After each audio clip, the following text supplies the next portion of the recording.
अगर अभी तक आपने मेरा यूट्यूब चैनल आमिर खां को सब्सक्राइब नहीं किया तो प्लीज इसे सब्सक्राइब कर लें और सब्सक्रिप्शन के साथ साथ बेल आइकन को भी प्रेस कर दें ताकि हमारी हर वीडियो आप तक बलाताहीर पहुंचती रहे। और मेरी वीडियो को लाइक करें, शेयर करें अपने दोस्तों के साथ, कमेंट करें और मेरी वीडियो को एंड तक देखते रहे। तो आइए कहानी शुरू करते हैं। सफारतकार करवा गोंट पी कर रह गया, इस्लामाबाद का नंबर लग गया। दूसरी तरफ से सेक्रेटरी ने पूछा, यस कौन साहब? सफारतकार ने कहा, मैं तेहरान के पाकिस्तानी सफारत खाने से सेक्रेटरी बोल रहा हूँ, मुझे साहब से बात करनी है, एक सेकंड होल्ड कीजिए। दूसरी तरफ से आवाज आई। सफारतकार ने रिसीवर थामे रखा और मशगूल नजर से इमरान को देखने लगा। इमरान के चेहरे पर कोई तासर नहीं था। सफारतकार ने इमरान के साथ ऐसा सलूक नहीं किया था जैसा कि एक सफारतकार को अपने वतन के बशिंदे के साथ करना चाहिए थे, जबकि इसके पास इमरान के स्मगलर होने का कोई सबूत भी नहीं था। एक दो सेकंड के बाद सफारतकार के चेहरे पर खुशामदाना मुस्कुराहट आ गई। फौरन बोला, सर अस्सलाम वालेकुम सर, मैं तेहरान के सफारत खाने से बोल रहा हूँ। सर एक साहब आप मेरे सामने बैठे हैं, वो आपसे बात करना चाहते हैं। दूसरी तरफ से आवाज आई, कौन साहब हैं? इनका नाम का सफारत खाने का सर वो अपना नाम 201 बताते हैं। दूसरी जानब से आवाज आई, इनसे फौरन बात करवाएं। सफारतकार ने बादल नहास्ता रिसीवर इमरान के हवाले कर दिया। इमरान ने रिसीवर कान से लगाते हुए कहा, अस्सलाम वालेकुम सर, मैं इस वक्त तेहरान में हूँ सर, बस पहुँच गया हूँ। जी हाँ, वो खास चीज जिसकी मेरे मुल्क को जरूरत थी मेरे पास ही है, थैंक यू सर। और इमरान ने रिसीवर सफारतकार की तरफ बढ़ा दिया, साहब आपसे बात करेंगे।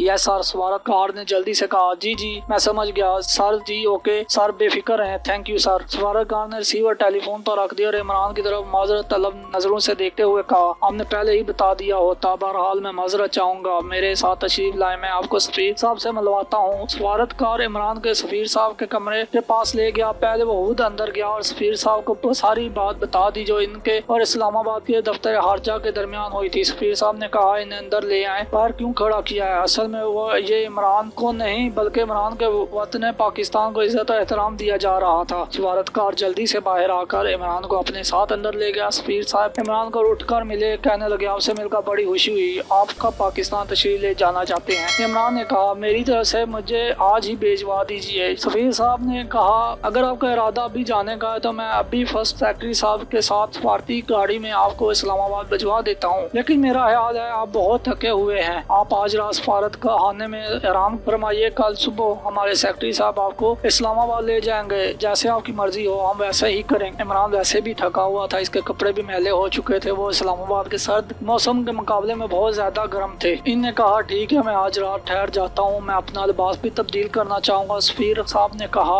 इसकी फिक्र न करें, सेक्रेटरी साहब आपको तेहरान मार्केट में रेडीमेड कपड़ों की दुकान पर ले जाएंगे, आप अपनी पसंद से कपड़े खरीद लीजिएगा। शाम के वक्त सेक्रेटरी साहब इमरान को साथ लेकर तेहरान के खास मार्केट में चले गए। इमरान ने रेडीमेड कपड़ों की दुकान से अपने लिए एक गर्म पतलून, एक कमीज और चमड़े की जैकेट और जूते खरीदे और वापस सफारत खाना आ गया। रात का खाना इसने सफारत खाने में ही सफीर साहब और सेक्रेटरी साहब के साथ खाया। दूसरे दिन आला सुबह वो सफारत खाने की सफारती गाड़ी में सेक्रेटरी साहब के साथ बैठकर इस्लामाबाद रवाना हो गया। रास्ते में सेक्रेटरी साहब ने इमरान के साथ बेतकल्फी से बात करने की एक दो बार कोशिश की, मगर इमरान ने ज्यादातर खामोशी इख्तियार किए रखी। इस्लामाबाद पहुंचने के बाद इमरान सीधा इस शख्सियत के पास गया जिसने सफारत खाने में फोन किया था। मैं यहाँ इनका नाम और ओहदा नहीं लिखूंगा, आप इन्हें मिस्टर जेड कह लें। मिस्टर जेड के साथ फोटोग्राफी और इलेक्ट्रॉनिक्स का भी एक माहिर था जिसका तल्लक सीक्रेट सर्विस से था। इमरान ने मिस्टर जेड को फिल्म की ट्यूब दी और जो इसने पहले से ही निकाल कर अपनी जेब में रख ली थी। मिस्टर जेड ने वो ट्यूब इलेक्ट्रॉनिक्स के माहिर के हवाले कर दी। इसने वही साथ वाले कमरे में जाकर फिल्म को डेवलप करना शुरू कर दिया। मिस्टर जेड और इमरान इसके साथ ही मौजूद थे। सफेद रोगनी कागज पर एक नुक्ते की तस्वीर आ गई, वो ये फिल्म के नेगेटिव का अक्स था।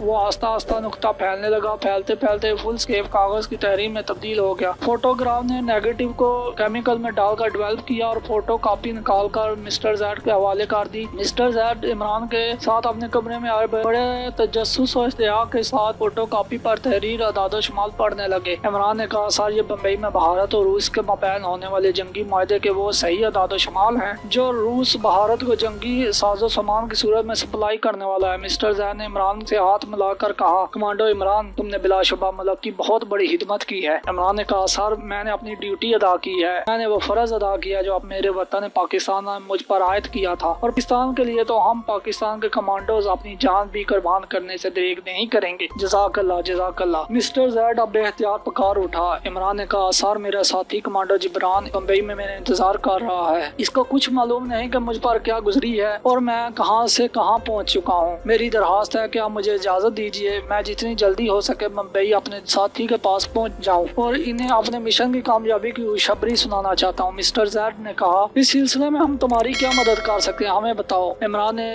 مسکراتے ہوئے کہا شیر اور پاکستانی کمانڈو جہاں جاتے ہیں اپنی خوراک اور وسیلہ خود ہی پیدا کر لیتے ہیں، شکریہ، آپ مجھے اجازت دیجیے۔ مسٹر زیڈ نے کہا اگر تمہیں پیسوں کی ضرورت ہو تو جو تم جتنی رقم چاہو ہم سے لے سکتے ہو۔ عمران نے بولا سر یہ رقم جو آپ کے پاس ہے وہ میرے غریب عوام کی امانت ہے، اسے عوام کی فلاح اور بہبود کے لیے خرچ کیجیے۔ میں اپنے وطن میں ہوں جہاں میرا گھر ہے، میرے دوست ہیں اور میرے اپنے پیسے بھی بینک میں جمع ہیں، خدا حافظ۔ عمران نے مسٹر زیڈ سے ہاتھ ملایا اور آفس سے نکل گیا۔ اسی روز رات کی گاڑی سے عمران لاہور چلا گیا۔ لاہور میں اس نے رات اپنے گھر والوں کے ساتھ گزاری۔ ان کے گھر والوں نے عمران سے کچھ نہ پوچھا، وہ اتنے دن کہاں رہا، نہ ہی عمران نے اپنے ایڈونچر اور اپنی ڈیوٹی کے بارے میں کچھ بتایا۔ عمران کے گھر والوں کو معلوم تھا کہ اس کی ڈیوٹی کی نوعیت اس قسم کی ہے کہ اسے کچھ معلوم نہیں کہاں جانا پڑتا ہے۔ اگلے دن عمران نے بینک میں اپنی رقم جمع شدہ رقم محدود سی رقم میں سے کچھ پیسے نکلوائے اور گھر میں کسی کو اطلاع دیے بغیر سیدھا ریلوے اسٹیشن پہنچ گیا اور ٹرین میں سوار ہو گیا۔ اسے معلوم تھا کہ یہ ٹرین کس وقت لاہور کے اسٹیشن سے چلتی ہے، یہ ٹرین کس شہر کو جاتی ہے۔ ہم اس شہر کا نام یہاں صریحتاً نہیں لکھ رہے، لیکن اس شہر سے 50 میل شمال کی جانب سے کمانڈو عمران نے بھارت کا بارڈر کراس کرنا تھا۔ ہم یہ بھی نہیں لکھیں گے کہ عمران نے کیسے اور کس جگہ سے بارڈر کراس کیا اور وہ کون لوگ تھے جنہوں نے عمران کو بارڈر کراس کرایا۔ کمانڈو عمران بھارت کی سرزمین میں پہنچ گیا جہاں سے اس نے بارڈر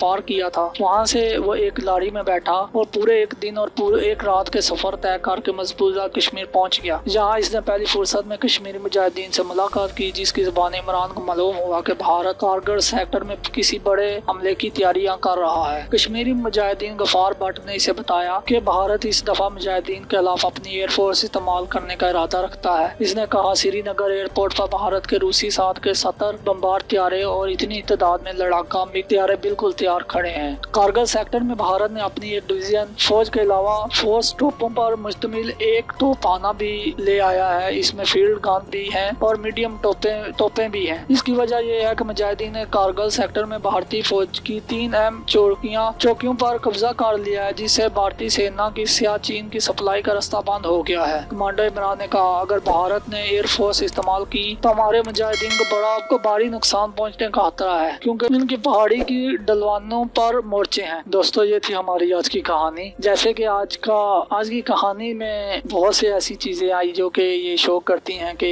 پاکستان کے گمنام ہیرو پوری رات دن جاگتے ہیں تو تبھی ہم راتوں کو سوتے ہیں، لیکن پھر بھی کیا وجہ ہے کہ پاکستان کے کچھ عناصر ایسے ہیں کہ جو عوام کو پاکستانی فوج کے خلاف کرنے پر لگی رہتی ہے۔ یہ کہانی ہمارا بیان کرنے کا مقصد یہی ہے کہ پاکستانی قوم کو پاکستان آرم فورسز اور گمنام ہیرو کی اہمیت کا پتہ چل سکے کہ وہ کن کن مشکلات میں گزر کر اپنی ڈیوٹی اپنا فرض انجام دیتے ہیں اور انہی کی وجہ سے ہم آج سکون کی نیند سو رہے ہیں۔ تو دوستو اگر ابھی تک آپ نے میرا یوٹیوب چینل سبسکرائب نہیں کیا تو پلیز میرے چینل کو سبسکرائب کر لیں اور سبسکرپشن کے ساتھ ساتھ بیل آئیکن کو بھی پریس کر دیں، ویڈیو کو اینڈ تک دیکھا کریں۔ جانے سے پہلے میری ویڈیو کو لائک بھی کریے گا، کمنٹ میں بھی پاکستان زندہ باد، پاک فوج پائندہ باد ضرور لکھیے گا۔ اپنا اور اپنے پیاروں کا بہت زیادہ خیال رکھا کریں۔ اگلی ویڈیو میں ہم انشاءاللہ تعالی بہت جلد ملیں گے، تب تک کے لیے اللہ حافظ۔